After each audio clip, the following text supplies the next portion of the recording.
$70,000 in debt, which is why I believe we should cancel all student debt in this country. If you're an ordinary human being, if you're a farmer in Iowa, and you're looking at the climate out there, and you're seeing what's going on in Europe and India and Australia, you know that despite what Trump believes, climate change is not a hoax, but it is in fact a very, very serious reality for the planet. And I want this country to lead the world, not to deny the reality of climate change. My vision as president, I know this is a radical vision and it may not succeed, but right now what the scientists are telling us is that we have less than 12 years to radically transform our energy system away from fossil fuel to energy efficiency and sustainable energy, or else there will be irreparable damage to our country and the world. So as President of the United States, what I would do, don't know that I would succeed, is go to Russia, go to China, go to Brazil, go to India, and say, maybe instead of spending $1.5 trillion every year on weapons of destruction designed to kill each other, maybe we should use those resources to fight our common enemy, which is climate change. Now, I don't know that that succeeds, but that has got to be the goal. And by the way, as somebody who supports the Green New Deal, when we move to the transformation of our energy system, we create millions and millions of good-paying jobs, leading the world in wind and solar and other sustainable technologies. You brought up China. If you were elected, would you keep the tariffs on China? Now, if I were elected, we'd sit down and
a time there was truth in journalism, where brave men and women gave voice to the voiceless. But then the corporations bought the journalist, poisoning the news that we are fed. With those tainted sources, all we ever ate was a steady diet of status quo. This hijacked narrative hid the truth of mass suffering, injustice, and corruption throughout our land.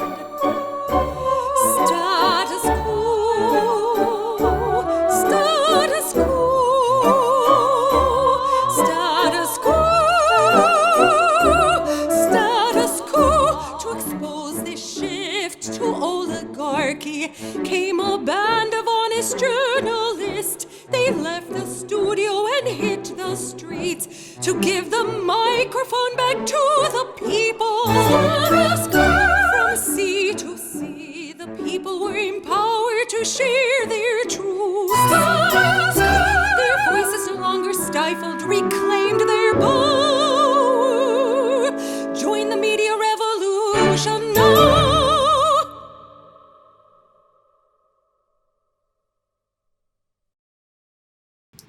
Hey there, Jordan Sheridan live on a Tuesday, July 16th, 2019. This is Status Quo. Hope you're having a wonderful day. It's been a busy week so far for the crew here at Status Quo. We are moving, we are shaking, and covering a lot of stories that nobody else is. So we'll show you some of that today. I have been, in the last day or two, covering the, I didn't realize was going to be breaking news surrounding Eric Garner, who was the African-American, obviously choked on camera to death by New York City police. I covered a protest yesterday about that. The family did not expect a decision today, but this morning, can't say I'm surprised, it came out that the Department of Justice is not going to file charges against Daniel Pantaleo, the New York City police officer who choked Eric Garner to death. He was choking him while he was screaming, "I can't breathe," 11 times. And then the other police officers, they required 5 to 6 police officers for a guy who was standing on a corner minding his own business. What do they call that when you die? Autopsy said that the other police officers that were basically pressing on Garner's chest, who was an overweight man, caused him to have a fatal asthma attack. So I covered some of this yesterday. I didn't realize when I was going to post the video this morning that while I was posting that video, at the same time, the decision came down not to charge this officer. So we're going to get to that. Jen was in Philadelphia yesterday covering Bernie Sanders rallying with hospital workers and others because a hospital in the Philadelphia area that serves low-income minority people is being closed down because there's a greedy real estate developer who bought the hospital who doesn't think it's making enough money, so now it wants to bulldoze the hospital and make luxury condos. Because who cares if poor people and black people and Latinos die? We got to make money, America, right? So, remember, checklist.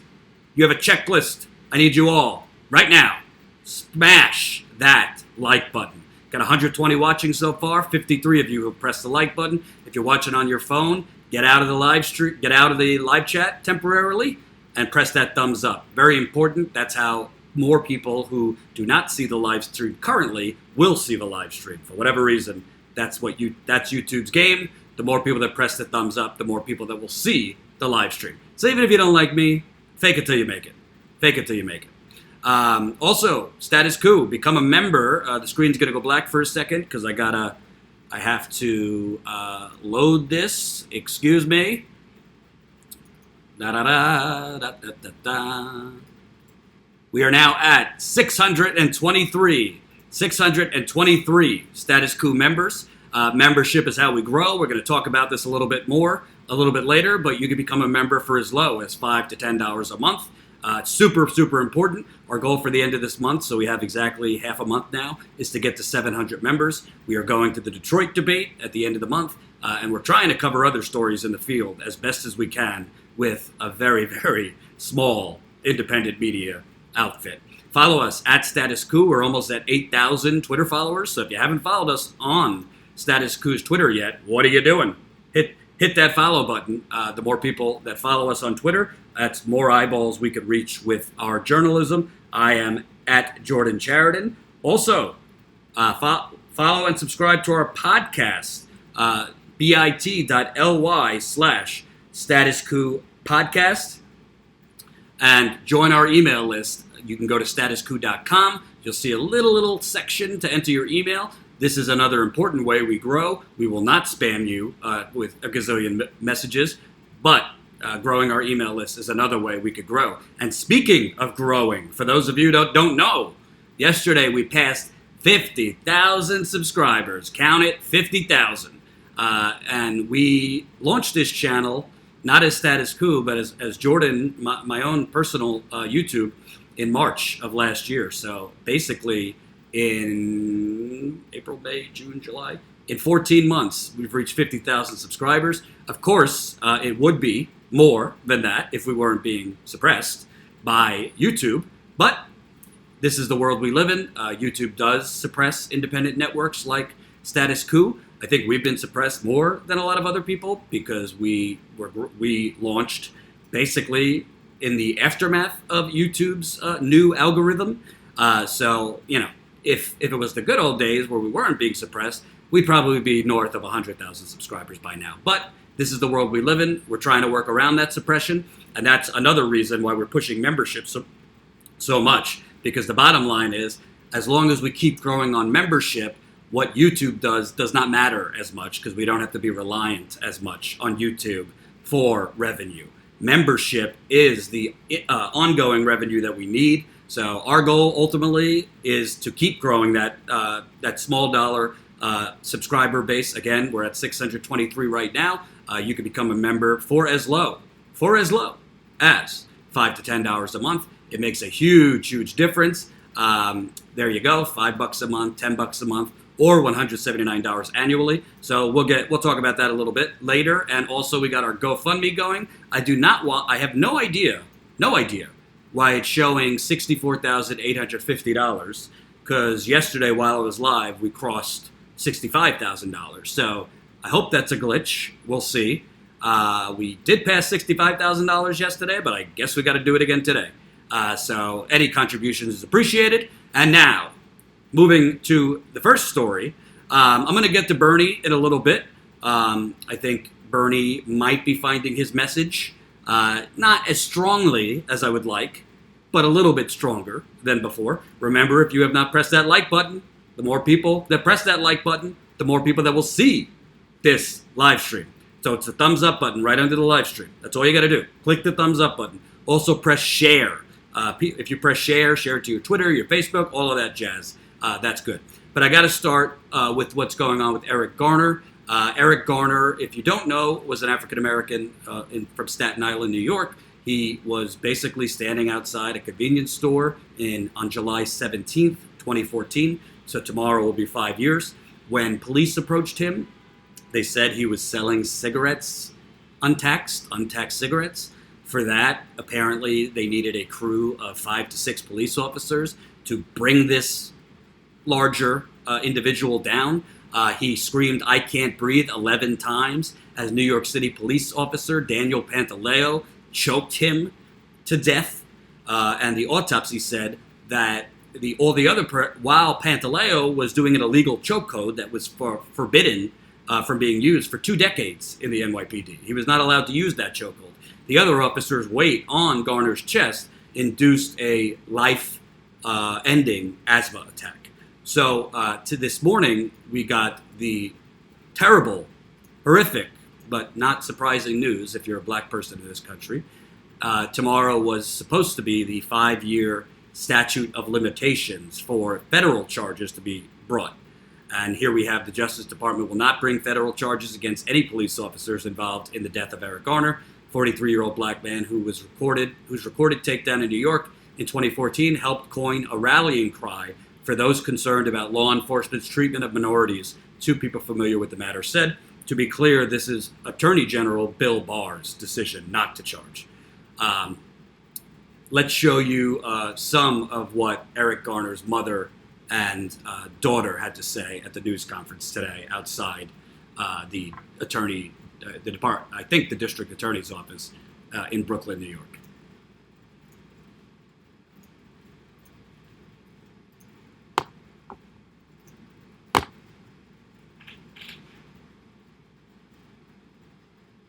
We have been on the forefront.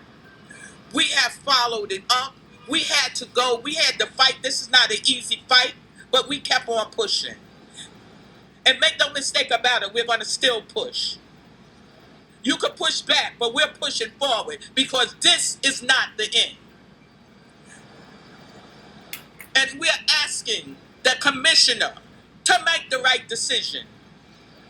That Officer Pantaleo, and all the officers who was involved in my son's death that day need to be off the force. The streets of New York City is not safe with them walking around. 5 years ago, it was me. It was my family. Today or tomorrow, it could be your family.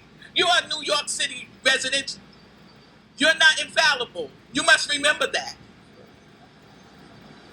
But I take it to God. I think he sits high and he looks low. We may not never know justice in the DOJ, but I think there will be justice. And we're going to keep fighting, and we're going to keep fighting. We're not going away, so you can forget that. You think it's swept under the rug? No, it's not going to be swept under the rug. Because I'm out here, you all know my face, and you're going to see it even more now. Because this is an outrage, an insult to injury. You killed my son, and you won't get away with it. I stood quietly by for 5 years. I'm not being quiet anymore. And I ask all the supporters to support me. Thank you. Because this case is and it did. Eric Garner.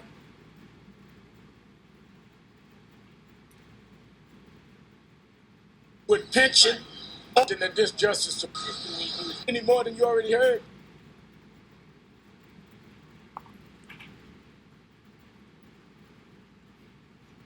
So that was, hold on, I wanted to find This one will only more. give wiggle room for Mr. 1 second.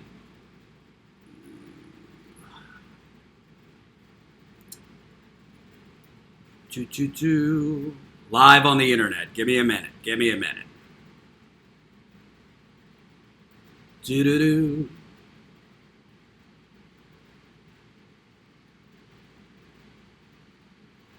And Eric Garner's, if you recall, his daughter Erica had protested for him on Tuesday and Thursday for years, protesting for her father. She died of a heart attack years ago. So the Garner family has been hit with just one after the other, devastating tragedy, and they have received no justice.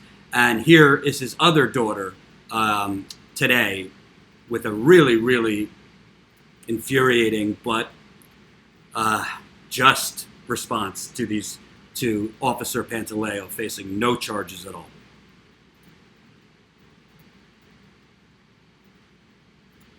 I am very angry.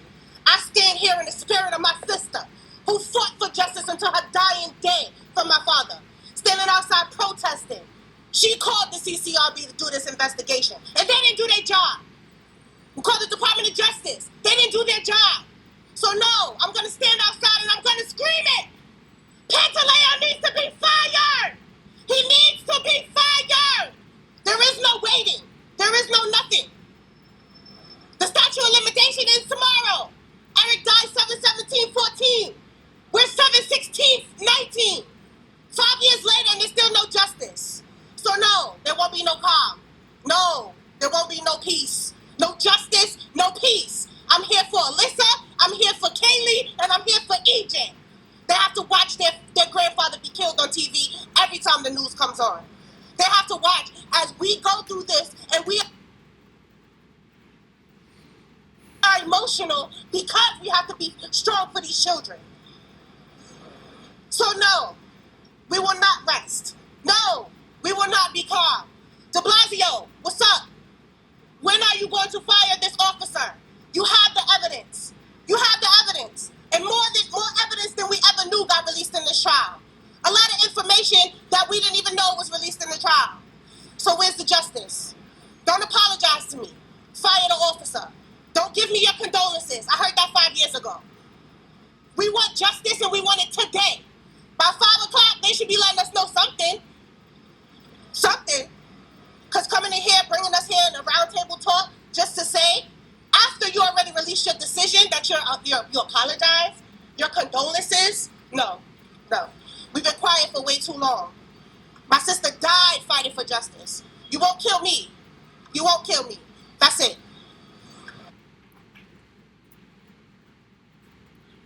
That was one of Eric Garner's daughters, with obviously very, very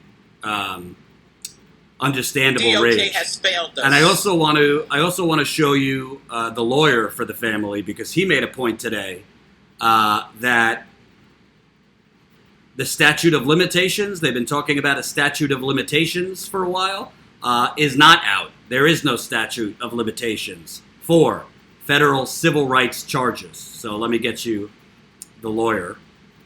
Wait with me for a second. And remember to smash that like button, if you could be so kind. Here we go.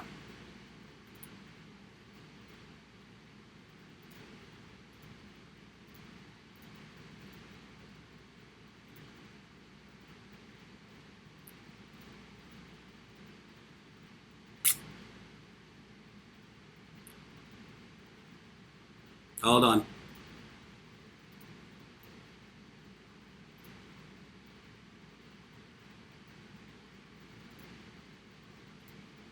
Generals and This is the lawyer.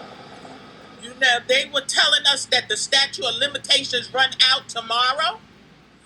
But as I know the law book, there's no statute of limitations for murder.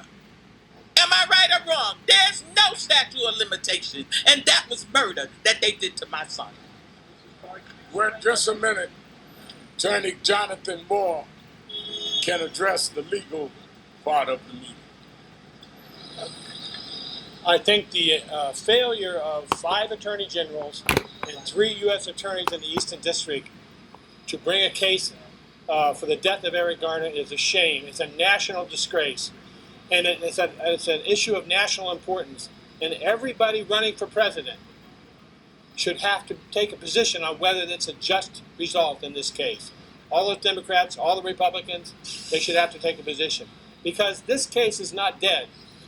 Under the federal civil rights laws, there is no statute of limitation for a conspiracy to violate somebody's civil rights that results in a death, or a deprivation of rights under color of law that results in death. 18 U.S.C. 241, 18 U.S.C. 242. Look it up. This case is not over. And the next president and the next attorney general will be presented with these same set of facts, and we hope that they do the right thing, because we will not rest until there's justice for Eric Garner and his family. Walk us through who was that. And that was the lawyer. I am trying to get in contact with him to explain to me and you. And remember, for all 245 of you watching right now, I need you all, press that like button. The more people that press the thumbs up, the more people that will see this live stream. The corporate media is not going to be covering Eric Garner and this outrageous lack of justice. It's not shocking that there's no justice, but the lack of coverage only perpetuates the lack of action by prosecutors all over this country against white police officers that are murdering unarmed black men. In this case, somebody just standing on a street corner. So press the thumbs up right under the stream. We got 250 watching, 175 likes. So I need 250 likes pronto. So what's amazing to me about this is the theory and the rationalization for why they're not charging this guy is this. The senior Justice Department official said that the chokehold lasted about 7 seconds. Not enough time in the minds of some prosecutors to establish that the officer struggling with Garner intended to cause him harm. The prosecutors decided that they could not prove beyond a reasonable doubt that what Pantaleo did wasn't a mistake or poor judgment that did not rise to the level of a conscious decision to choke Garner, the senior official said. So let me get this straight. They clock Daniel Pantaleo as choking Eric Garner for 7 seconds. I'm not sure if that's true. When I watched the video, it looked a lot more than 7 seconds. So they're saying that 7 seconds isn't long enough, while somebody during those seconds is screaming, "I cannot breathe." You cannot deduce whether this officer is intending to bring harm to this gentleman. Why did he need to do a chokehold in the first place? What was the threat of Eric Garner? Was the officer facing a threat that he had to choke him out? Why was there 5 to 6 police officers required to approach this unarmed man? Why are we losing sight of the fact that that was an illegal chokehold? That if you read the New York City Police Department's manual, has been outlawed for 2 decades. Would 9 seconds do the trick as opposed to 7 seconds? And let's be real. This is a disgrace on both ends. Eric Holder could have brought charges against Daniel Pantaleo. He was the Attorney General under Obama. Loretta Lynch could have brought charges against Daniel Pantaleo, Attorney General under Obama. Same one, by the way, Loretta Lynch, who was working with North Dakota police to basically brutalize and shoot Native Americans in the head while they were protesting a pipeline being rammed through their land. So America, this is how we protect people.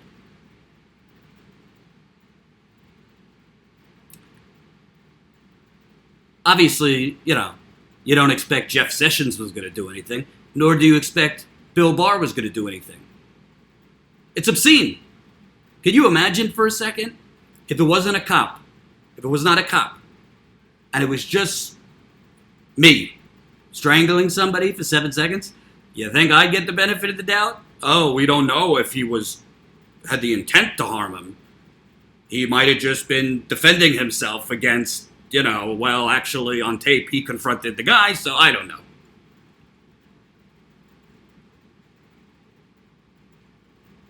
And also, I'm going to show you some of the video. I went to Brooklyn yesterday to cover a protest.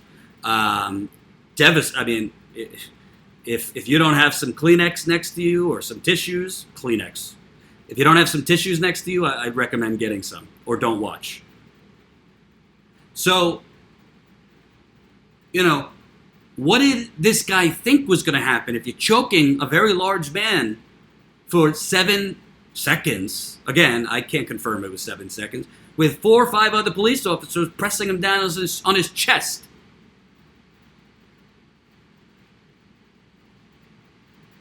And more importantly, if you say, we don't have enough evidence to prove intent, okay, it's gross negligence. It's not following your training. It is reckless behavior as a police officer, and this officer should have been fired within several days once it was looked at. But in this country, we have an occupying force as the police. It's a militarized police, and I've seen it. And, some of you might be your little Blue Lives Matter people. I know some kids I went to high school with that are police officers. They seem like good guys. I'm sure not every police officer goes into work saying, which black guy can I kill today? But that's not how systematic racism works. It's not always conscious. Usually it's not conscious. But if you are trained, and they are trained, thank you, Jose, in the super chat, $2 in the super chat. This is a super chat. If you are trained to fear black men, if you are trained to feel you need backup to approach a overweight black guy on a corner, if you are trained to think they're up to no good, then you're going to make some really, really, really bad decisions that end up in murdering innocent people. It's a total crock of shit that Bill Barr and the Attorney General's office decided, well, we can't decipher with 7 seconds of choking him while he was chanting, I can't breathe. You know, if somebody's screaming, I can't breathe, and you're a police officer, isn't it your responsibility to let up a little bit? Or to release and find another way? They had no evidence that he had a gun. He faced no threat to them. You saw the video. But in America, police, and by the way, not all unions are good. The police union is one of the worst unions in the country, but it's the most powerful union in the country. Thank you, Biscus, $2 in the super chat. So I want to play for you. Some of you might have seen this because I posted it earlier, but for those that haven't, Eric Garner had a 3-month-old daughter. 3-month-old daughter when he was killed. Her name is Legacy, and she's 5 now. She was there with her mother, Jewel, yesterday. Not going to lie to you, there wasn't a lot of people there at this protest. You know, some protests, a lot of people, some protests, not a lot of people. That's just how it goes. Might have been, you know, it was at 2 o'clock on a Monday. Who knows? This decision was not out. There's going to be very, very large protests tomorrow on the 5-year anniversary of his death. And some chatter on social media says there might be protests for 11 straight days here because he screamed, I can't breathe 11 times. But I want to show you just, I'm not even going to set it up. It speaks for itself. This was my coverage yesterday of his daughter, who never met her father while aware. She was 3 months old, and other family members.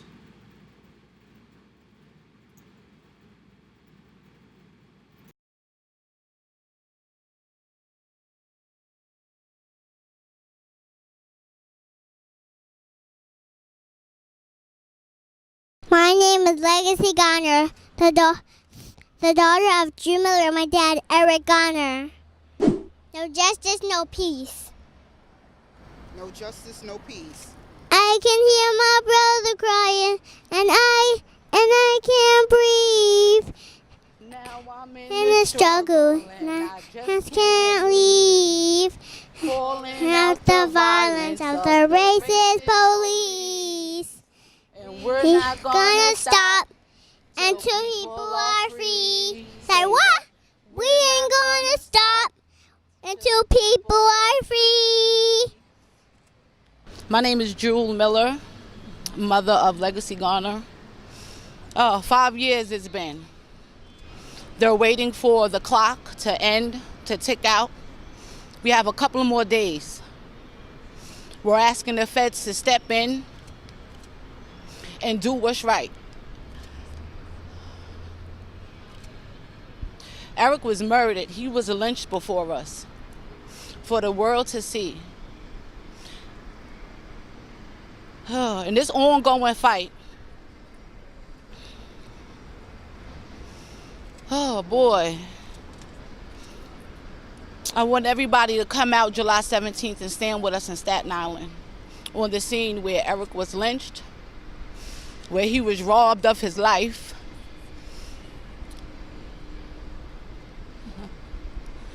Oh man, please come out and support us.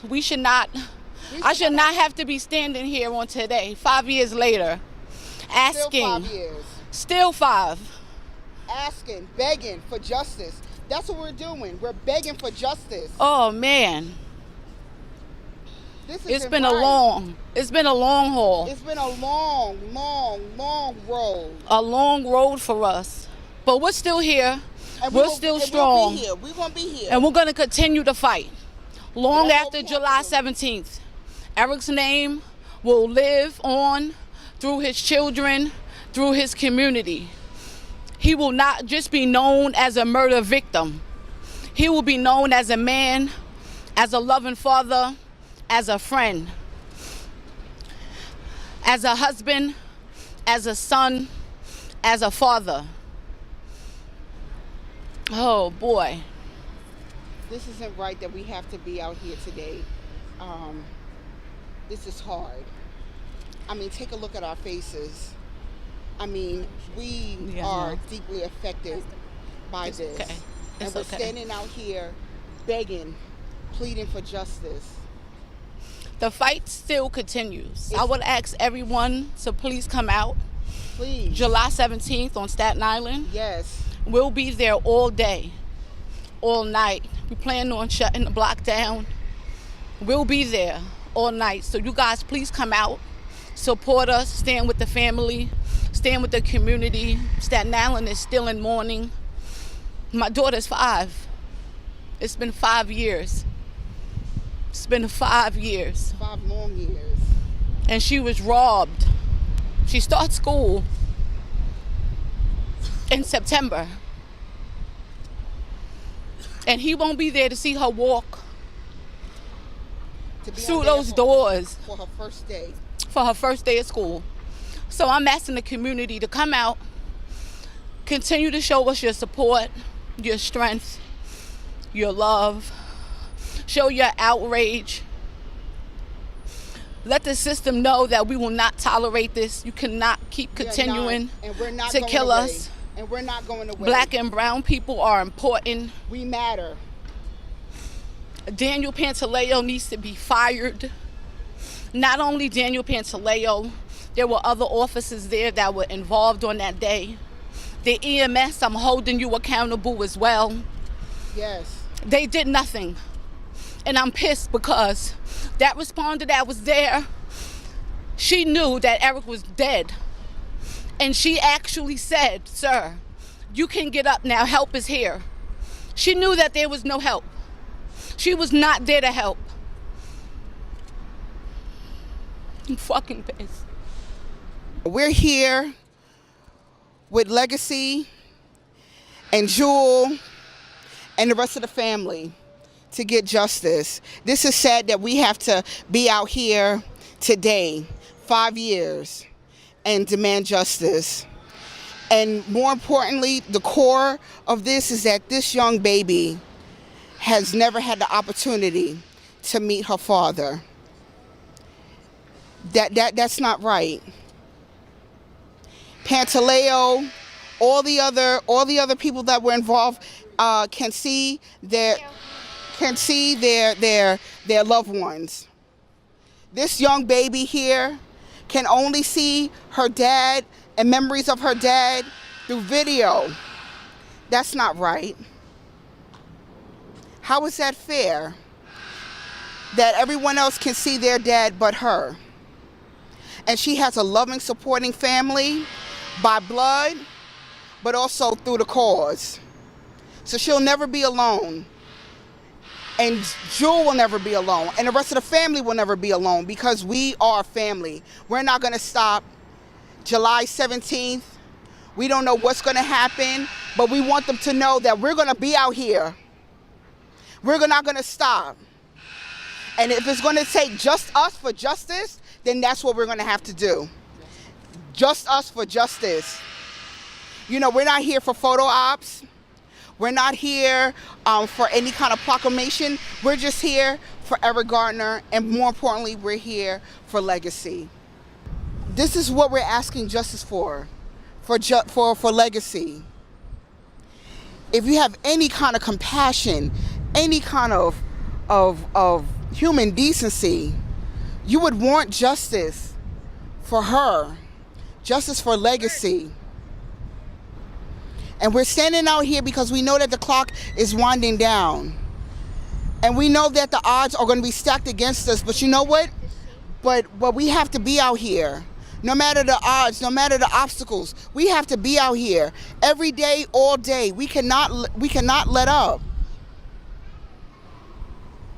So please come out and support us today, every day. But more importantly, July 17th in Staten Island, on the site where he was murdered, 202 Bay Street. I hope all of you come out. And I'm going to give this over to his cousin, his blood. Thank you. All right. I'm confused as why it's taking so long for an investigation. 5 years to investigate something that's caught on video, something that had 22 eyewitnesses, something that had 2 Emmy reports that ruled it a homicide. What is this to investigate? Who you need to talk to? Who you need to see? You got a video. He murdered my cousin. That was straight murder. He heard him saying, "I can't breathe," until he couldn't say it no more. How is it that across this nation and state after state, unarmed black men, women, and children are being gunned down with no repercussions, and it's coming from law enforcement? Law enforcement. If they are in charge of our safety, then who are they keeping safe? Only white people? Because every black person is getting murdered, there's no repercussions. Yep. Nobody is checking their hand. What are they, the terrorists of America? They're certainly acting like it. If I get into an altercation in the street, I'm afraid to call the cops because I will have 2 enemies at my side. Who am I going to turn to when I need help? I can't call the police. The police is murdering us. I'm afraid for my sons and daughters and the rest of my family. My cousins, everybody. My aunts, my mother's 80 years old. I make sure that I go out with her when she go down places because they're killing old women too, if they're black. Eleanor Bumpers. Black lives do matter just as much as every other life. But if black lives don't matter, then no lives matter. Then it should go against everybody. We only asking for equal treatment. If it's justice for you, justice for me too, please. I'm not a bad guy. There might be people that look like me, have my skin color, that's bad people, but there's people that look like you and have your color and they're bad people. So justice for all. My cousin Eric didn't deserve to die like that. He was breaking up a fight that the police should have been there on time to do. He broke it up, sent the guys on their way, and maintained peace on that street until they came. And they murdered him for it. This is my little sister. She's now 5, as a lot of y'all know. It's been 5 years since her father has been murdered, and I've been out here fighting because she really couldn't, she was just a baby, couldn't walk, couldn't really do too much. But now she's here and ready to take on the streets. It's crazy because it's a lot of things that my father doesn't know about her father. Her father was such a gentle giant, a great person. It would have been amazing for her to be around her father, just to know him, be around him, see him. Daniel Pantalea's daughter is now 2, 3. He's gonna be at every father-daughter dance. He's gonna be at every graduation, every prom. He's gonna be at her wedding. My little sister is not gonna have that. Yes, her mother and her brothers and sisters will be there, but her father isn't. He's missing out on all the importance, those first steps. Daniel Pensley was there for his daughter's first steps. He was there when she said mama, when she said dada. He was there for all of those significant milestones. My little sister's father was not present due to the fact that he was brutally murdered for accusations for no apparent reason because the color of his skin. I'm 17, and it makes me outraged. It makes my blood boil at the fact that a man that I knew since I was 10, 11 is murdered for no apparent reason. It is sad. That man has done nothing to nobody. Anybody who crossed Eric Garner's path, he treated them with care and respect. Absolutely. If he had his last dollar and a homeless man or woman needed it, he was there giving to the people in need. He broke up a fight, stopping whomever from in harm's way. That was the police enforcement's job. They're there to protect and serve. They're not protecting and serving anyone. They're killing and murdering everyone who's black or who is brown. We want justice. Now! We want justice. Now! We want justice. Now! This stuff. Hope you enjoyed that last video. Hop on over to statusquo.com where you can sign up for our email list and become a member for as low as $5 to $10 a month. Membership is how we grow. That's statusquo.com/join. And remember, join our email list so we can grow the revolution with you. Status quo. I'm not gonna lie, when I left there yesterday, besides the heat kind of draining me, it was really hot in Brooklyn yesterday covering that, I was very sad. Not that how I felt compares at all to what Eric Garner's family and Michael Brown's family and Trayvon Martin's family and Jordan Davis's family, Freddie Gray's family, Walter Scott's family, Anthony Lamar Smith's family. I mean, I could go down the list. But it's sad having to continually cover this because I'd be lying to you if I felt anything is going to change anytime soon. I don't think anything's going to change anytime soon.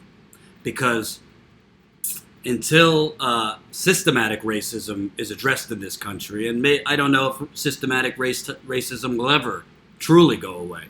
That's what this country was born on.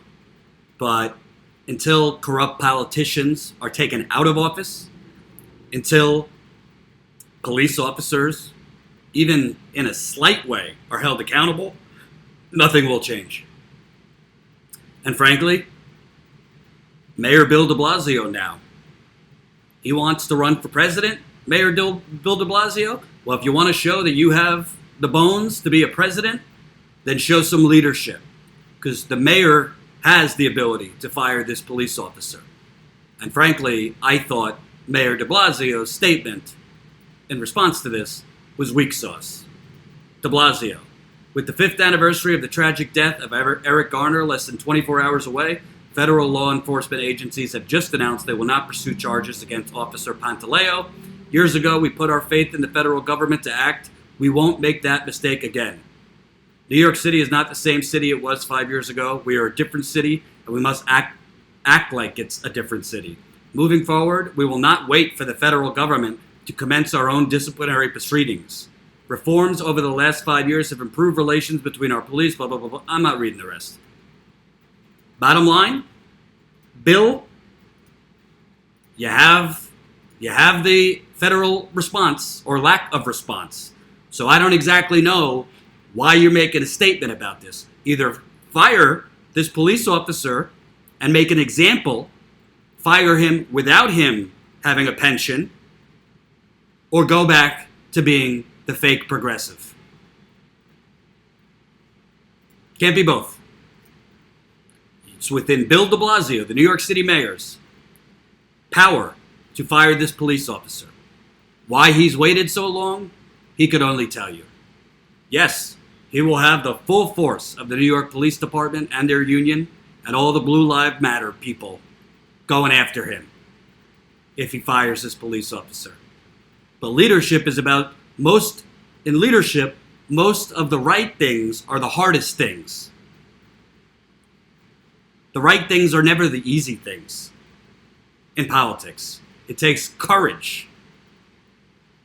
And this is not just about New York City. You can make a decision that sets an example for the rest of this country. If the federal authorities and the grand jury is not going to do the common sense thing that was right in front of their face, then you are the last resort. And as a reminder, not to make this political, Erica Garner, who died of a heart attack, the family says she died of a broken heart. She was out there protesting every Tuesday and Thursday night for years after her father's murder as his leading advocate to get justice for him. She died of a heart attack, I believe, last year. Well, she supported Bernie Sanders. She supported Bernie Sanders for president. It's a terrible story. I'm going to try to cover tomorrow in Staten Island if I can. I got a few other things I'm trying to move. But bottom line, status quo, we'll keep covering it. We're going to keep covering these stories. And let me tell you something. The local media was not there yesterday when I covered that. The national media was not there, and they never are. Just like they're not there for Flint, just like they're not there for Native Americans, just like they're not there for brown people. So we're not going to be able to give these people a microphone and keep the attention on these stories, not just around the anniversaries, but when it's died down, when no one's paying attention, when it's forgotten. That's why status quo exists. So this is why we push you very hard to join us and become a member. It's not for our health, and it's not for us to be billionaires. You are how we fund going out there. It costs money to send Jen to Philadelphia to cover Bernie, which I'm going to show you some of that. It costs money to send Ty places. It's going to cost money to send Ty and I to Detroit to cover the debate. It's going to cost money. I'm talking to the Cheyenne Sioux River Tribe now about covering Keystone XL pipeline before it's in the ground, going to Montana and South Dakota and Nebraska, before that pipeline's in the ground, to get coverage of what I think could be even worse than Standing Rock. And you could support us for as low as $5 to $10 a month, statusquo.com/join. Before I move on to Bernie Sanders and some positive signs, I wanted to take a moment, and we wanted to take a moment to say thank you. We just passed 50,000 subscribers. It is our first milestone in YouTube. We've been going for 14 months. Yes, we've dealt with a lot of YouTube suppression, where people don't get notifications when we're live, or they get a notification hours later, or they get unsubscribed when they subscribed, and a lot of different shenanigans. Frankly, we probably would have been over 100,000 subscribers by now with all this, without this suppression. David Pacman and Kyle Kalinske have also done videos over the week showing in data, by the numbers, how YouTube is going above and beyond to suppress independent outlets from showing up in your recommended videos and to stuff your feed with CNN, MSNBC, and Fox News. So even without all that, even with all those obstacles, we're still just past 50,000 subscribers. Here is all of us for a little bit of a thank you. Hey, it's Jordan. Wanted to thank you sincerely for getting Status Quo to 50,000 subscribers on YouTube, which is the first milestone, onward to 100,000 and beyond. It's been a really, really interesting road. We started this as Status Quo about a year ago, and it's been growing. It probably would grow a lot quicker, and we probably would have got to 50,000 sooner without a lot of the suppression tactics that a lot of independent progressive outlets are seeing via YouTube. But regardless of that, 50,000 is a major accomplishment, and I thank you for believing in us. I thank you guys for watching on a daily basis, for sharing, for donating, for joining us as paying members, which is the most important thing and way we could grow. That's statusquo.com/join. Become a member, $5 to $10 a month. You know the drill by now. And let's keep going. 50,000 is a great start, but we got a lot higher to go, and we really want to make this a true media revolution, not just for bumper sticker purposes, but to actually wake up more people in this country to what's truly going on and hopefully change some things. Thanks again. We did it. We're at 50,000 subscribers, and thank you. It's truly because of you. You know, in this company and Status Quo, I do a lot of the marketing stuff behind the scenes. And truly, the number one way that we've been able to grow is by word of mouth.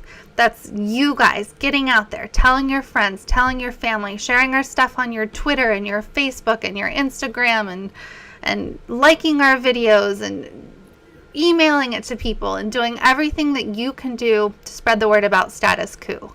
And I think the number one reason that you guys are sharing our content, the number one reason you guys are subscribing and telling others to subscribe, is because there's nothing else out there like Status Quo.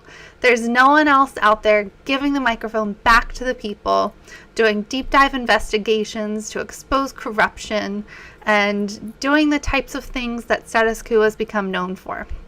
50,000 subscribers is a huge, huge deal. We're on our way up. I know the snowball effect is going to start to happen and we'll get more and more subscribers, but it's all about you guys. You are one of the originals, and we can't thank you enough for everything that you do for Status Quo. Yay!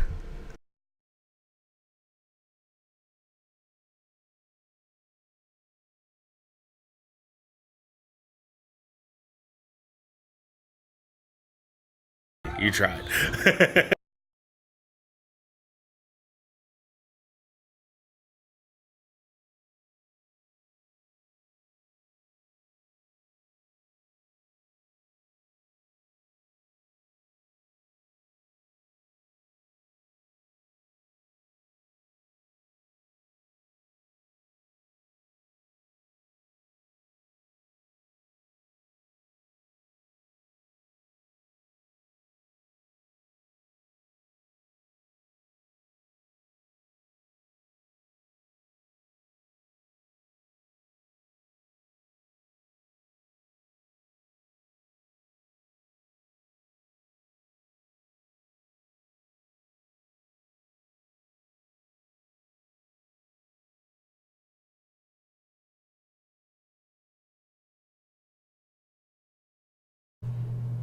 Hey, thank you very much, all of you Status Quo members, but especially you early adopters.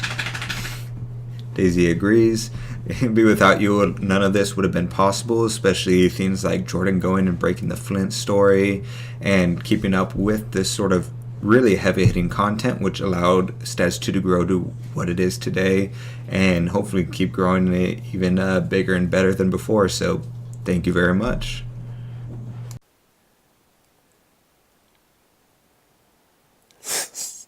What's going on, y'all? This is Ty. I kind of lost my voice. If you guys can see, I'm in a home.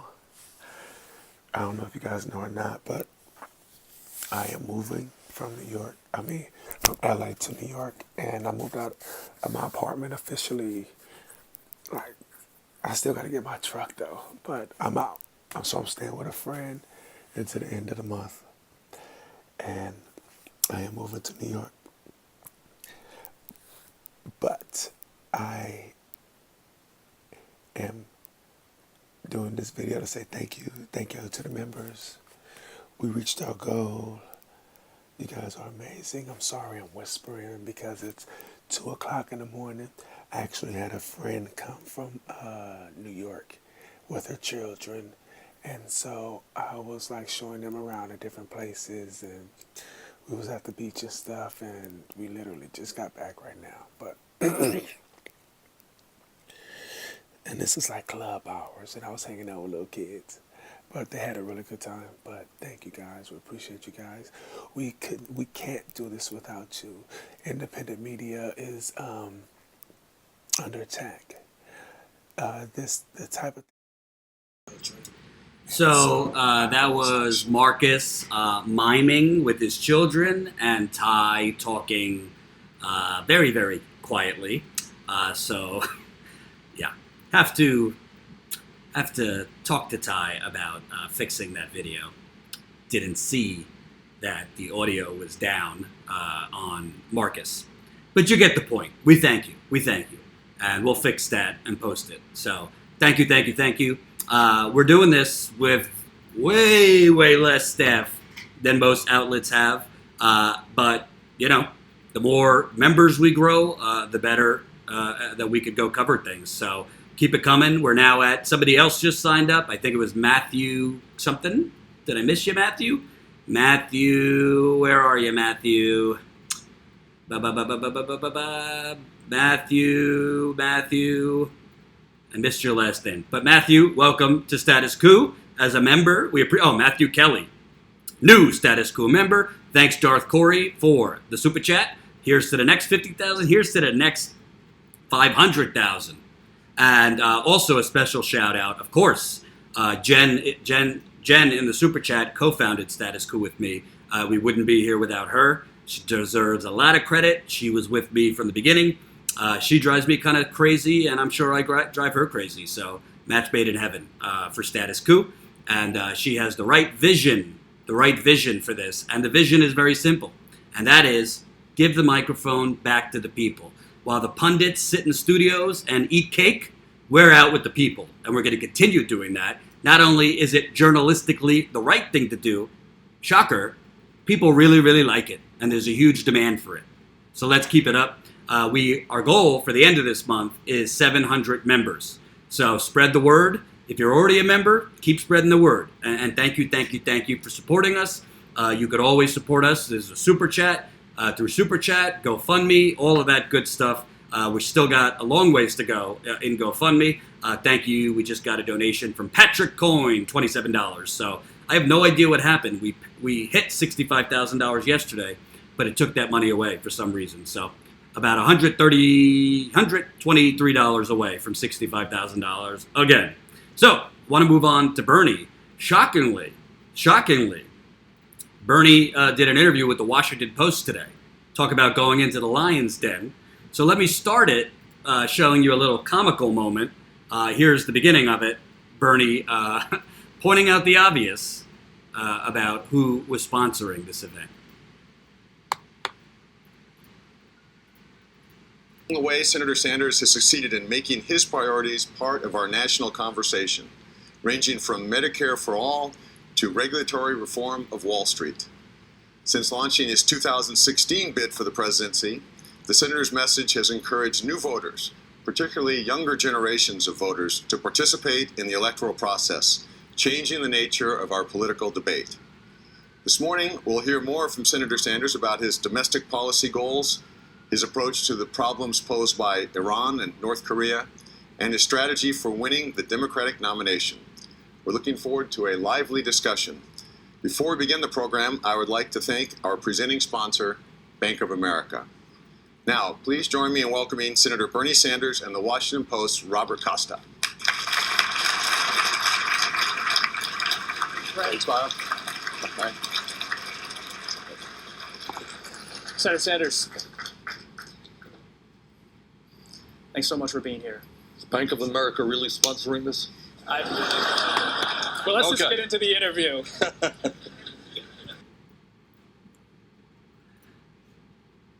So there was Bernie giving it a little humor. Did Bank of America know who was speaking this morning? And might as well call it Amazon Washington Post, because I mean they do more hit pieces on Bernie Sanders than anybody else. I mean, they got one columnist, Jennifer Rubin, who does about four hit pieces a week.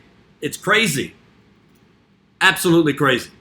So let me show you. I'm going to start with the part of the interview that I found to be finally Bernie going after Biden. Not exactly as strong as I would like, but to me, this is the key argument Bernie Sanders should be making against Joe Biden, because he's not electable in the Midwest. He is not electable in those Midwest states. The corporate media could spin it that he's electable, or that he's Union Joe and all this nonsense. Not so much. Here's Bernie Sanders answering a question on Joe Biden and trade. Joe Biden and trade. Here we go.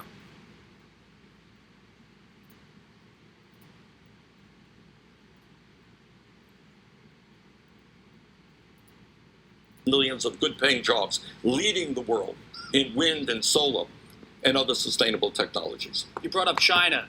If you were elected, would you keep the tariffs on China? No, if I were elected, we'd sit down and try to develop trade policies that work for the working people of this country and poor people around the world. It is no secret, and I say this as somebody who helped lead the effort against NAFTA, PNTR with China and other trade agreements, that these trade agreements were most often written behind closed doors by corporate leaders. And these corporate leaders were making money in this country, prepared to throw workers in this country out on the street because they make more money going to China or go to Mexico. Those are not the trade agreements that I support. Tariffs is one tool, but overall you need a series of trade agreements that work for working people in this country. If there are corporations out there who are making money and they shut down in this country and they want to go abroad for cheap labor and then they line up at the trial for federal contracts, I would say, you know what, before you want the taxpayers to give you a contract, why don't you treat your workers with respect? And by the way, that has to do with health care benefits, that has to do with treating workers with dignity in this country, something that corporate America in many instances is not doing. We have a situation today where the CEOs of large corporations make 300 times more than their workers. We have to deal with that. We need to change the corporate culture in America, which is designed for short-term gains, and they are doing very well. Stock market is doing well. Dividends are very high. But maybe start paying attention to the working people of this country and not just to the stock market or dividends. Should Vice President Biden's support for NAFTA years ago give Democrats pause? Well, look. Yes or no? I'll give you a yes or no. Give me 2 sentences, all right? All right. I think it'll be more than 2 sentences. It will be. All right. He's a good reporter. He got it. All right. I mean, look, is Joe's record something that should be discussed? Is Bernie Sanders' record something that should be discussed? That is what a campaign is about. Should we engage in mudslinging and opposition? It's a policy question. Of course it's a policy question. So the answer is yes, but it's not only that. Joe was a strong supporter of NAFTA and PNTR with China. How is that going to play in the Midwest, which was decimated? In Michigan, Wisconsin, other states, which were decimated by these terrible trade agreements. Do I think that the workers in those states are going to feel very kindly to the guy who supported those agreements? But it's not just trade. Now, let me just briefly talk about some of the differences between Joe and myself. Joe voted for the war in Iraq. I did everything that I could. I not only voted against that war, I did everything that I could to see that we did not get into that war, which turned out to be the worst foreign policy blunder in the modern history of this country. Joe voted for the deregulation of Wall Street.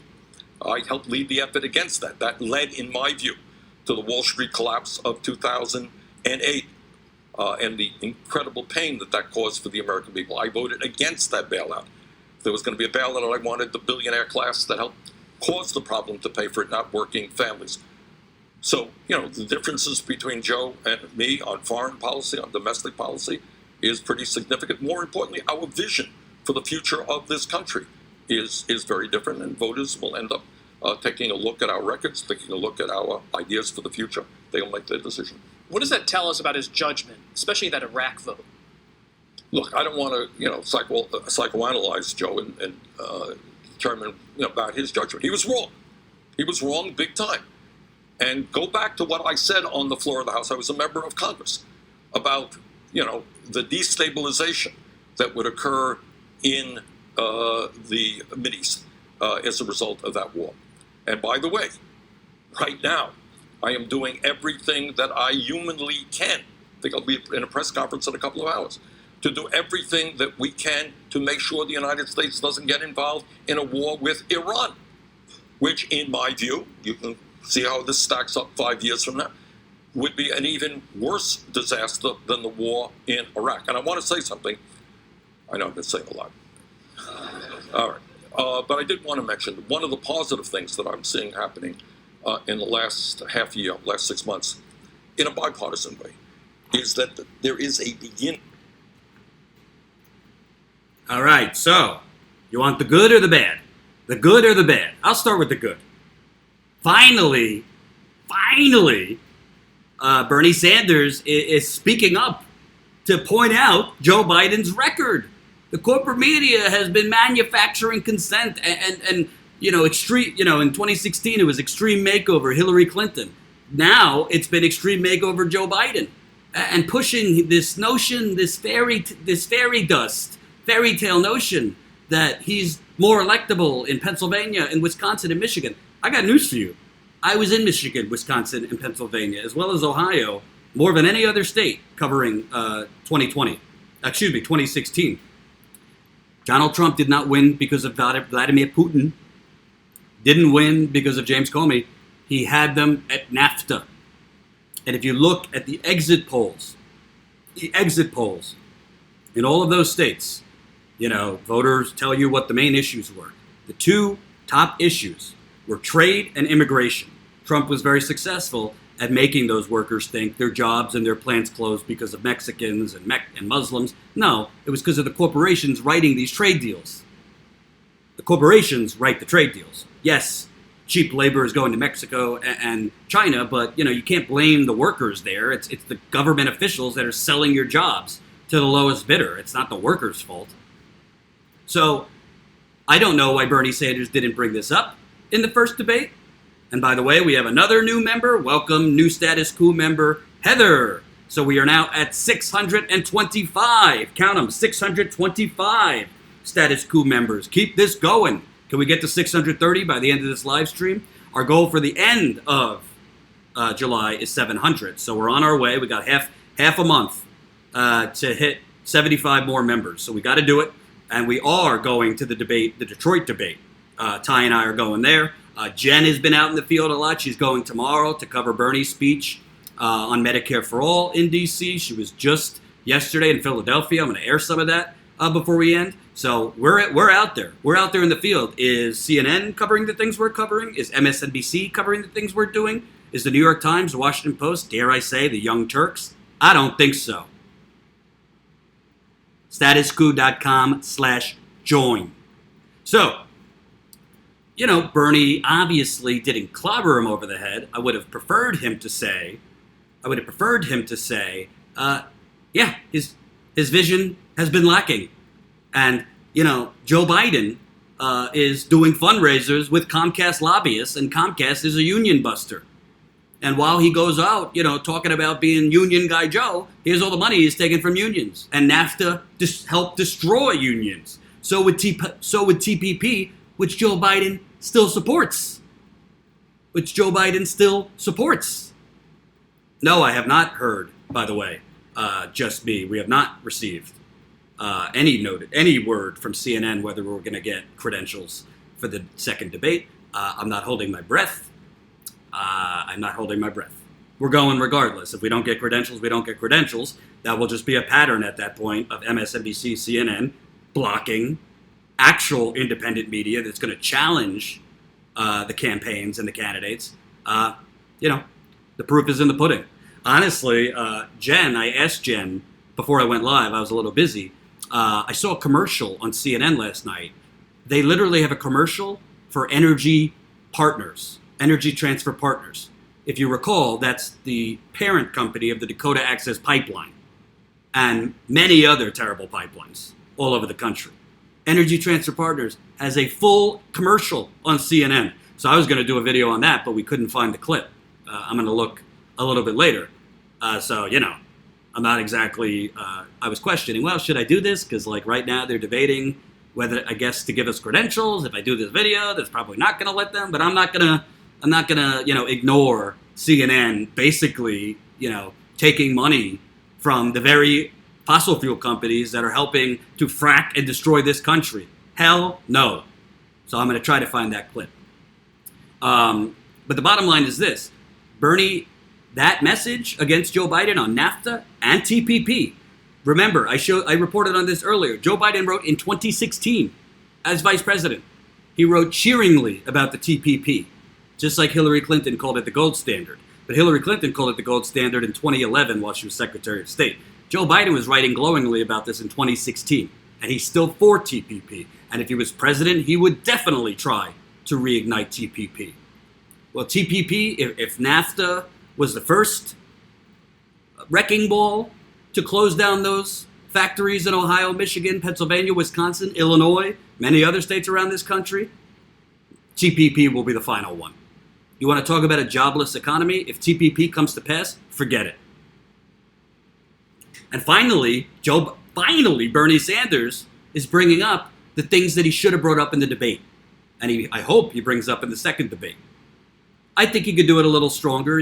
When the reporter, who, by the way, if you watch the full thing, let me put the link in the live chat if you want to watch the full thing. I heard some stuff. I heard some things from Bernie a little different than I've heard before, particularly on foreign policy.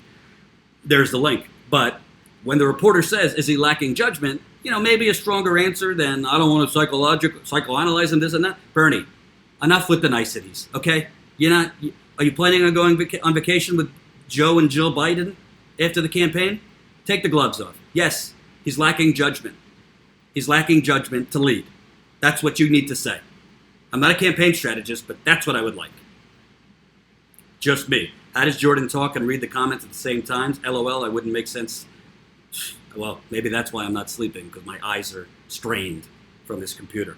Anyway, I want to show another answer that I thought was really good and more specific, which frankly, he did not answer this the right way in the first debate or in interviews I've seen. So let's take a look at his answer on Medicare for All.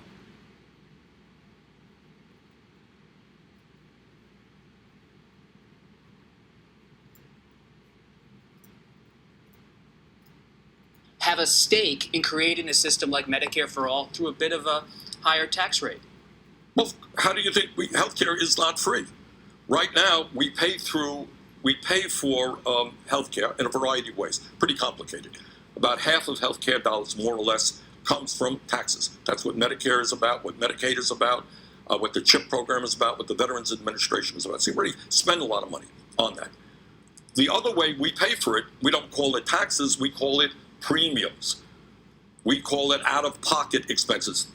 Increasingly in this country, people have higher and higher deductibles and higher co-payments. That's how they are paying for healthcare. So what we're saying is, when you walk into a doctor and hospital, there is not going to be any premium, no co-payment, no deductible. You're going to get long-term healthcare as well. We're going to expand Medicare to cover dental care, hearing aids, and eyeglasses. You're not going to have to pay out of your pocket. You're not going to have to pay premiums. What are you going to have to pay? Yes, you're going to have to pay more in taxes. But at the end of the day, just hypothetically, if I say to you, Bob, that instead of paying $15,000 a year for your family in premiums and out-of-pocket expenses, and I'm asking you to pay $10,000 more in taxes, you're $5,000 for the good. You'll say, thank you very much, Bernie. And I think a lot of people in this country Well, is there will. anything specific you could say about how middle-class taxes would be affected? So what was missing in the debate was that explanation. He did not say, hey, establishment toady reporter, if you spend $15,000 here for healthcare costs for you and your family, and your taxes go up by $10,000, well, if that $15,000 goes away and you have the $10,000 left, you save $5,000. He didn't explain that in the first debate. That overall, when comparing the taxes you will pay to the healthcare savings you will save, you're going to be saving $4,000 to $5,000. That was not in his first answer.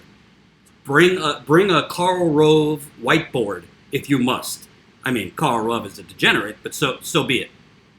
Bring a whiteboard if people can't understand it, because obviously the moderators understand this. They just want to spin it and make propaganda out of it to confuse people. But you're not actually raising taxes on the middle class, and Bernie actually needs to keep making that point. You're already paying more taxes on health care. It's just not called a tax. I mean, I just got a bill for $300 for co-insurance for anesthesia from my back surgery. Is that, I don't care if you call it sliced bread. It's money I have to pay. Is it a tax? Is it co-insurance? Whatever. But finally, you gotta break it down for people, and frankly, be a little bit more forceful. In this case, this reporter was not like adversarial, but to the moderators, I would say during the debate, Rachel, or who's doing it, Jake Tapper, you got an army of producers here, so let me break this down for you. It's not complicated. If you got $10,000 in tax increases, but before that, you got $15,000, doing my Bernie impression, you got $15,000 in healthcare costs. Well, if those healthcare costs go away and you're left with paying $10,000 more in taxes, what's the difference between $15,000 and $10,000? That would be $5,000 in savings. Sounds like a good deal to me. So I thought that was a great answer. What else? Also, he's taking it to Biden a little bit stronger. Let's take a look at this part.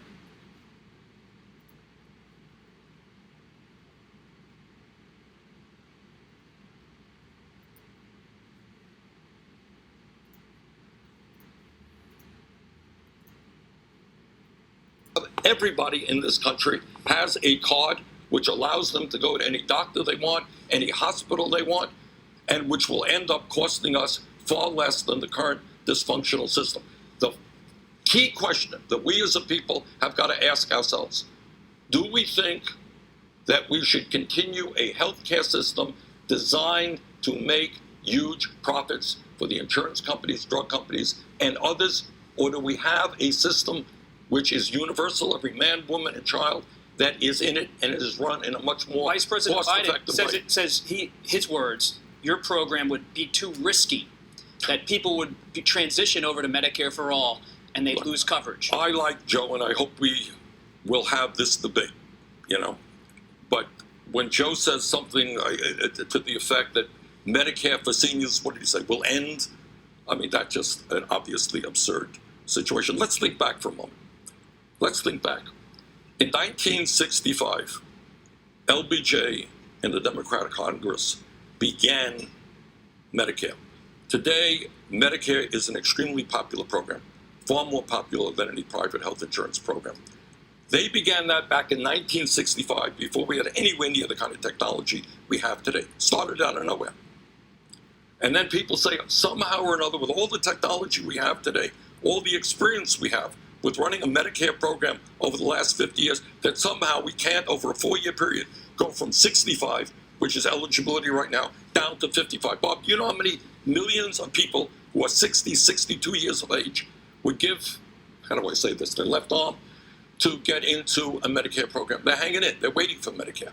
If we can lower that age from 65 to 55, down to 45, down to 35, and then cover everybody, this is exactly, I think, what the American people want. So if that's what they want, if you're elected president of the United States, you're going to have to go to Capitol Hill and sell this. Vice President Biden said his plan would cost $750 over 10 years. If you're talking to a lawmaker, January 2021, and they say, Senator, give me a number, Medicare for all, and approximately.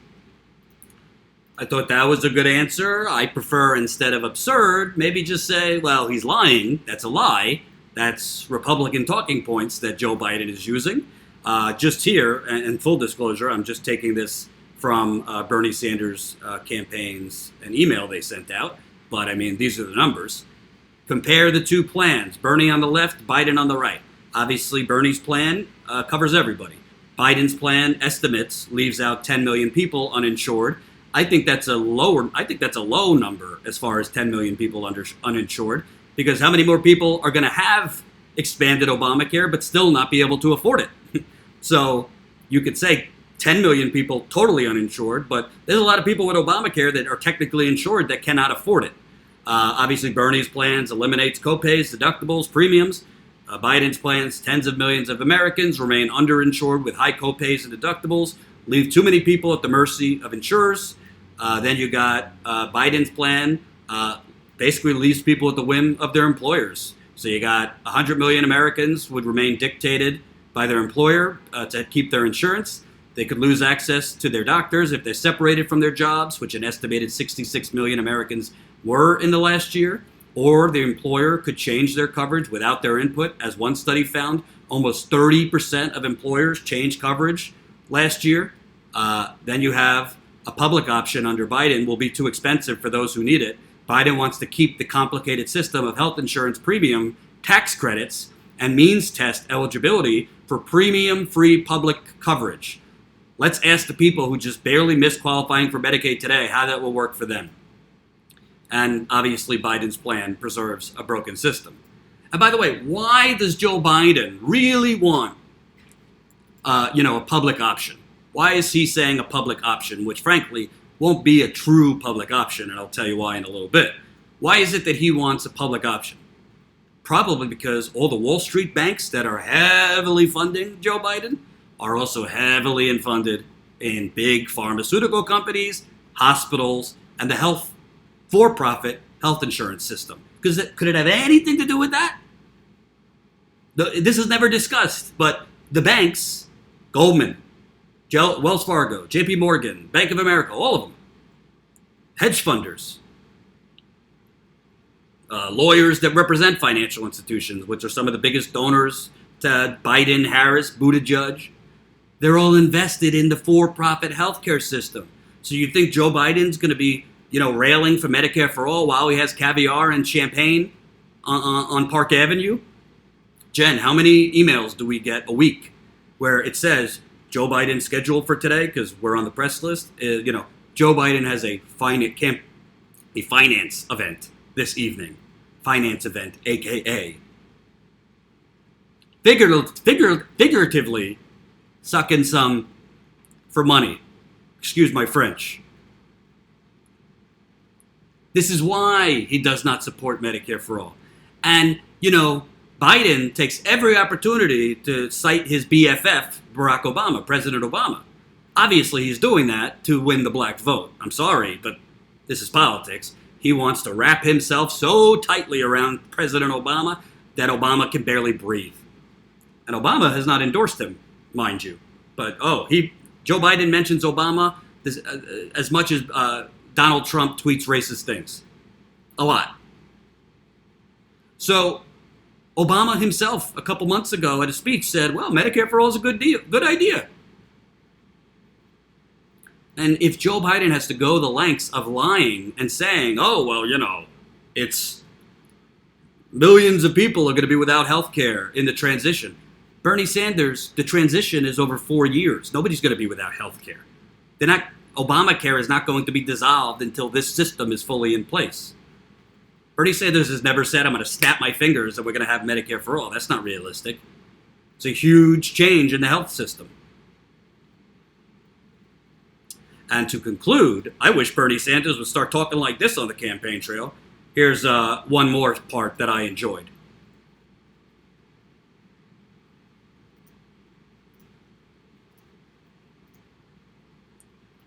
Who, work really well with young people from Burlington. Let's stick with that race point you just brought up. In 1974, you said that busing policies were well-meaning in theory, but sometimes result in, quote, racial hostility. What else did I say in that? Tell me. No, you got it there. Read the whole quote. I don't have the whole quote. The whole quote is, the federal government doesn't give a shit about African Americans. Oh, that is true. That's why I didn't include it. Okay. And my point was that I don't think anybody thinks that busing is the solution. What is the solution? What I meant by that quote. Preach, Brother Bernie, preach. I mean, that's the truth. And I don't think it's that much different from the 1970s to 2019. I don't think I've ever heard Bernie curse publicly. So, fantastic. I wish he would say that more. Because I don't hear anything from Joe Biden that's going to be a game changer for black people. Same thing with Kamala Harris. Because these plans by Kamala Harris, Joe Biden, they're all tinkering around the edges. They're all not addressing the fundamental flaws in the structural flaws in our economy, the structural flaws in our government. And that is because our country is basically a legalized auction, and our politicians are sold to the highest bidder. That's the truth. And I wish Bernie Sanders would start saying on the campaign trail, let's be honest here. These candidates don't give a shit. Follow their money. Follow the money.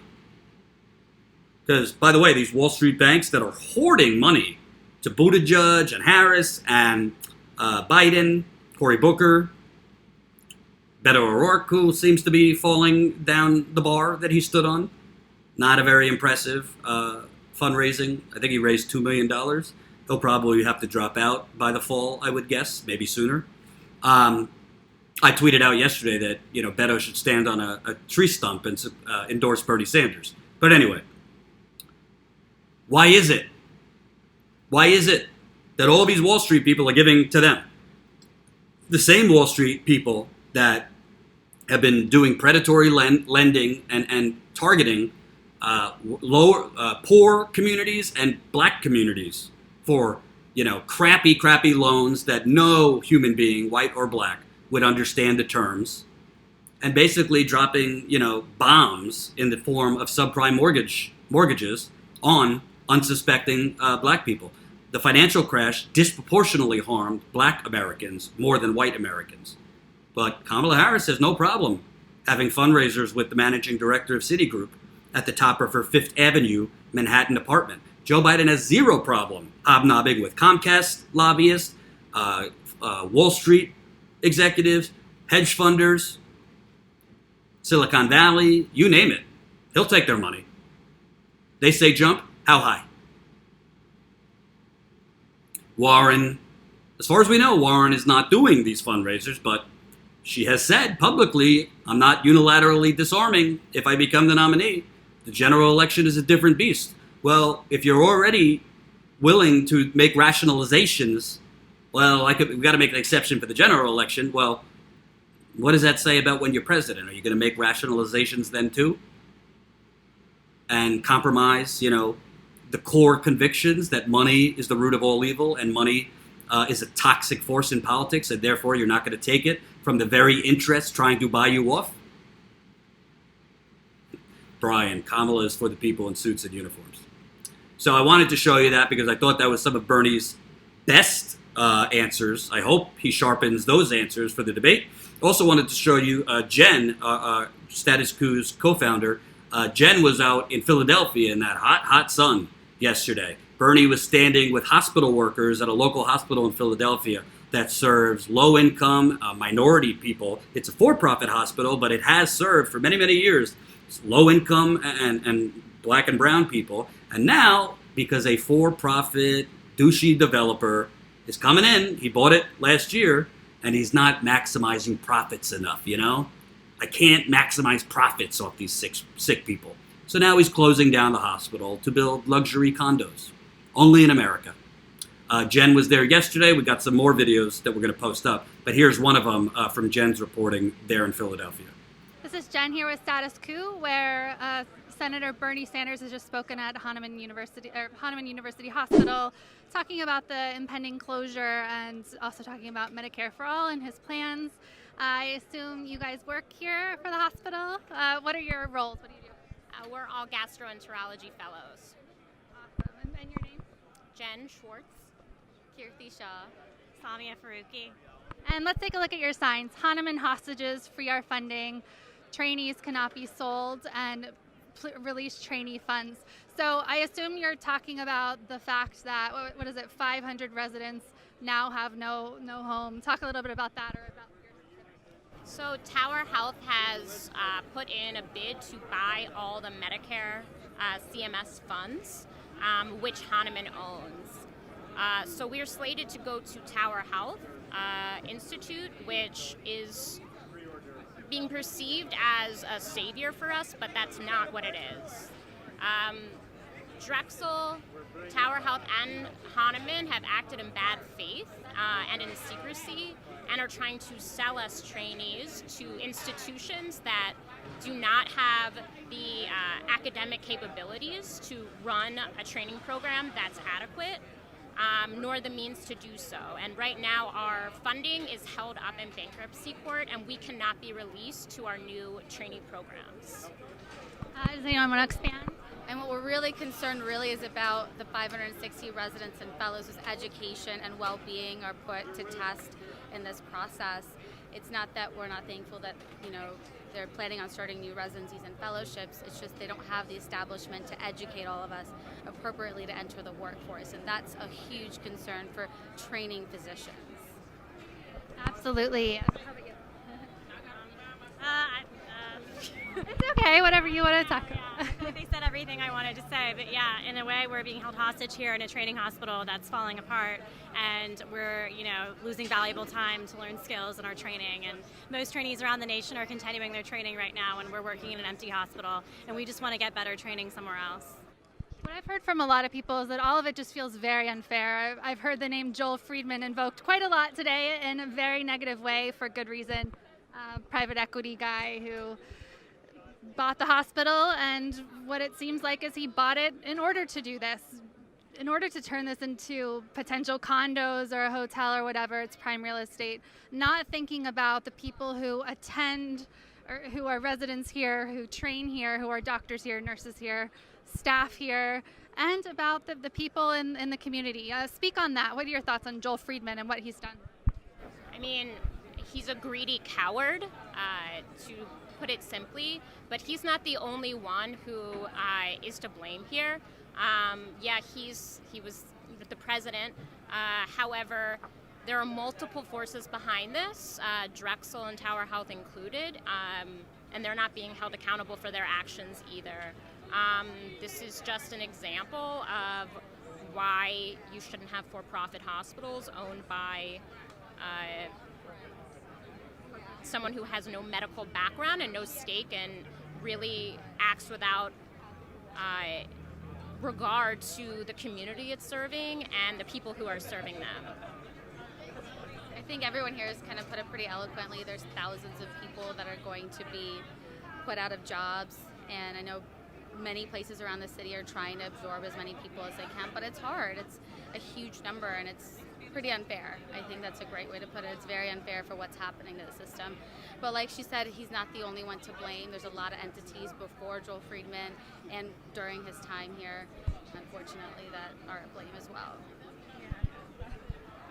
Yeah, I think Hahnemann kind of is in the nation's safety net hospitals, kind of like Grady or Charity or Cook County in Chicago, and now we're losing a really valuable asset in Philadelphia that's going to affect a patient population in the other hospitals in the area. So I think this effect is bigger than most people realize. It goes beyond just us and our training.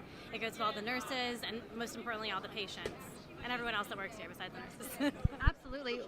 During his speech, Bernie Sanders talked about funding for a situation like this. What are your thoughts on that potential funding? I know people in the crowd were kind of like, oh yeah. What are your thoughts as people who are in this field? So I think it's a good safety plan for situations like this. I mean, a GME closure this large, a hospital closure this large is really unprecedented. I fear it might be too late to help Hahnemann in this scenario. I think that the forces that be would have had to intervene a little sooner, but maybe a miracle can happen with that. I don't know. Yeah, I kind of agree. I think any funding at this point might help it stay open maybe a few weeks, maybe a few months, but at this stage, with all the people that have left, all the staff that's found other jobs, I think there's been a serious brain drain. I feel like to get it back up to where it once was is going to take a miracle. Yeah, I pretty much just echo what they said. I have nothing really else to add. Well, a lot of people talk about the for-profit healthcare model in general, and this hospital is not turning a profit. It's in a very poor area. The majority of the patients who come here, I believe, are poor on Medicaid, Medicare. I lost my train of thought there, but what do you think about the for-profit healthcare system versus a Medicare for all? Bernie obviously is a Medicare for all advocate. I think it's nearly impossible to have a for-profit hospital in a community filled with underserved and a highly vulnerable population. Yeah, I kind of echo the thoughts on it. There are other for-profit hospitals that cater to this similar population that all have very similar issues. They're also struggling to stay open. I think it's really hard to keep a hospital afloat that way in this type of demographic. Yeah, I think the for-profit interests are very different than our interests as healthcare providers here at this hospital in terms of providing healthcare to indigent population and Medicaid patients. And I think for-profit hospitals kind of work against that, and they're not on the same page the providers are. Absolutely. Any last thoughts from you guys? Any words you want to leave the audience with? Release our funding. We really want our voice to be heard. I think it's rare for the residents and fellows to have spoken up so far and talked to any of the media outlets. We really want our voice and what we want to be heard, which is that our funding has to be released in the bankruptcy courts. We would like a voice in where we go and a choice in where we go, and we would like to continue our education without threat. I think she said that perfectly, yeah. Absolutely. Thank you guys so much, and good luck. Hope you enjoyed that last video. Hop on over to statusquo.com where you can sign up for our email list and become a member for as low as $5 to $10 a month. Membership is how we grow. That's statusquo.com/join. And remember, join our email list so we can grow the revolution with you. Status quo. Jen doing God's work in Philadelphia. There's a couple more videos. We published 2. We got a few more to publish. And this is kind of happening across America, whether it's hospitals, schools, youth centers, community centers, you name it. Things that help low income, poor people, black people, brown people, indigenous people. They're being closed down because the profits aren't there. And that needs to stop. And Bernie Sanders, by the way, is the only candidate. I mean, I've never heard Tulsi Gabbard talk about this. I haven't heard Warren talk about this. That is talking about gentrification. And gentrification doesn't always catch on because, like, a lot of people don't know what it means. Just call it economic terrorism, because that's what it is. When you shut down things like hospitals that people that are life or death for a lot of people that cannot afford to go elsewhere. When you shut down these hospitals, you are inflicting fear and panic on people that are vulnerable. And they're shutting down these hospitals so that this guy could make money on luxury condos. I mean, one of the women that Jen interviewed said it best. It's greed, nothing more. But as Status Quo has shown you over and over and over again, this is not a country anymore. It's a corporation. The United Corporations of America. Our t-shirts will be out in the fall. I hope. I would love to make t-shirts that call it the United Corporations of America. But it's just insane. And I think Jen said yesterday that there were thousands of people out in Philadelphia for this Bernie rally. And Bernie continues to show up. Frankly, did you see Elizabeth Warren or Kamala Harris, Joe Biden, Pete Buttigieg at the Walmart shareholders meeting? Or striking with fast food workers? Or out there at this hospital? Bernie is walking the walk. He's not talking and only talking about his plans. Plans are good, but you need a movement behind you. And I think that's what distinguishes Bernie from Warren and definitely the other corporate candidates.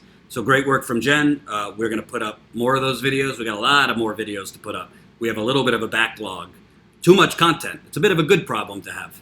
But as a reminder, folks, from the Eric Garner coverage to Jen's great coverage, it's all up to you. We can only do it as far as you take us. So right now we're at 625 Status Quo members. Had a couple signups today. We need to get that up. So for the 300 of you watching right now, or 275 watching right now, for those of you that aren't members, we are showing you what the money is going to. We're not just talking about it. There's a lot of outlets out there, corporate and independent, that want you to sign up for whatever, $5, $10, $20 a month. And what do they give you? A lot of substanceless drivel. When I feel we need to cover Trump, we will cover Trump. I felt we had to cover those racist comments. I feel we have to cover these inhumane detention centers, or a lot of you call it concentration camps. I've already given you my opinion on that. But we're covering that because we must cover that. And we're trying to cover it in a unique way. But 90% of what we do is cover things that no one is covering, including other independent media outlets. So we believe that if we keep showing up, you'll show up too. You can become a member for as low as $5 to $10 a month. What is real journalism worth? A cup of coffee to you? Or, a nicer meal? Or $179 annually? Every member counts. And you get great stuff. You get bonus content. You get our monthly members call with we just had a members call. We had more people on that call than ever before. And as a reminder, we just passed 50,000 subscribers, and it looks like, this train keeps going, baby. We just passed 50,000 yesterday. We're almost at 51,000 now. So we're growing very, very rapidly. I'd say since we went down to Miami, we've been growing very, very rapidly. So thank you. Keep it coming. Keep the support coming. Statusquo.com/join, of course, and join our email list. You can go to statusquo.com, enter your email there, and make a habit of going to our website, because we post a lot of stuff on our website. And one day, hopefully not, but one day, you never know the way things are going, we could get kicked off YouTube. So we want people to be in the habit of going to our website, because if we were kicked off YouTube, we'd be going live from our website. So thank you for watching. I will not be live tomorrow, but Marcus will have a full hour for you, same time, 5 o'clock Eastern. I'll be back the next day. We're going to have more updates. I'll see what's going on with the Eric Garner protest here in New York City. We'll try to make it the little secret for you. It's not really a secret, but kind of the balancing act I have now is I don't want to make the same mistake I made after my first back surgery. And that is I can't, my gut and my desire is to cover everything. But I pulled my back again in Miami because I was an idiot and I ran to the front of the Green New Deal march, which caused me to, I didn't think like, oh, I had surgery 7 weeks ago. Maybe I shouldn't be jogging right now. Big no-no. So I pulled my back and I've been paying for it ever since. So even going out to cover one or two things, my back tightens up. So I'm trying to balance like resting and icing and doing physical therapy with trying to go out there and cover things as best as I can. But I don't want to have a third back surgery. So I have to pace myself. So I hope you understand. But Jen is covering a lot of things and Marcus is covering a lot of things. And we're doing our best with very small staff. You can help us because the ultimate goal is to hire more reporters. So definitely, if you haven't, sign up, statusquo.com/join. And if you're already a member, spread the word. Thank you for watching.